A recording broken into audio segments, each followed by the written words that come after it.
Pues arrancamos este vídeo, he hecho una entrevista que me ha encantado hacerla, retrotrayéndonos a los años 60, sobre todo a la educación de los años 60, ese patrimonio calificado por la UNESCO como un patrimonio un poco intangible de memorias, de vivezas, y a mí personalmente me ha encantado hacerlo porque digo, madre mía, tan lejos y tan cerca. En este caso, cuando pregunté un poquito sobre la educación en esa época, en los años 60, o sea, siglo pasado ya, que yo no lo veo tan lejano, sí que veo lejano cómo ha cambiado todo muchísimo. ¿Por qué? Pues por ejemplo, lo primero que se le vino a la cabeza a la persona entrevistada fueron los juegos. Uno de los juegos que más jugaban se llamaban los bonis, que yo ni siquiera lo había escuchado, que son como con las cabezas de alfileres, ponerlas en el suelo e ir saltándolas, ¿no? Un poco como las canicas, pero más femenino. Por otro lado, hablaba de la comba, de la cuerda o de la goma en vez de del elástico, ¿no? Porque ya en mi época, que son más los 90, el elástico.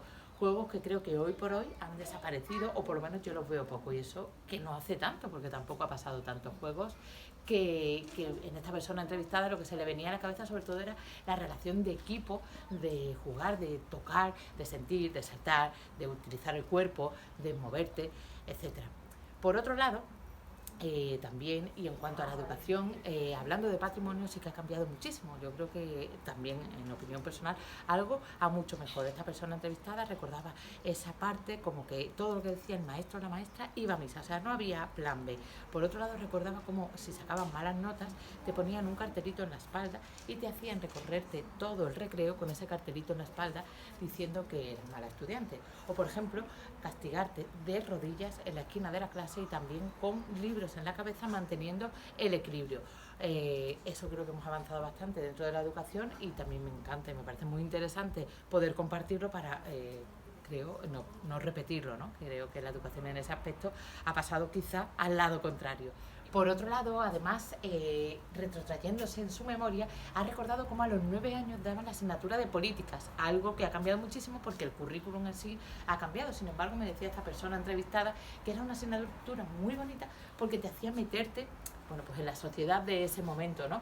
Y que también en esas edades tenían la reválida y hacían como esa especie de selectividad que actualmente hacemos, bueno, con 17 años, ¿no? Por otro lado, y ya para terminar, me ha hecho mucha gracia porque en esa memoria histórica, la de la infancia, la que nunca se borra, y aún preguntando de educación, esta persona me nombraba la figura del sereno, que se le había venido a la cabeza. Decía cómo era una época diferente, porque había una dictadura, era la época de Franco, sin embargo, sacaba en positivo que esa figura del sereno era muy divertida, porque tú llegabas a casa y había mucha seguridad, ¿no? Eso lo recordaba como después de salir del colegio.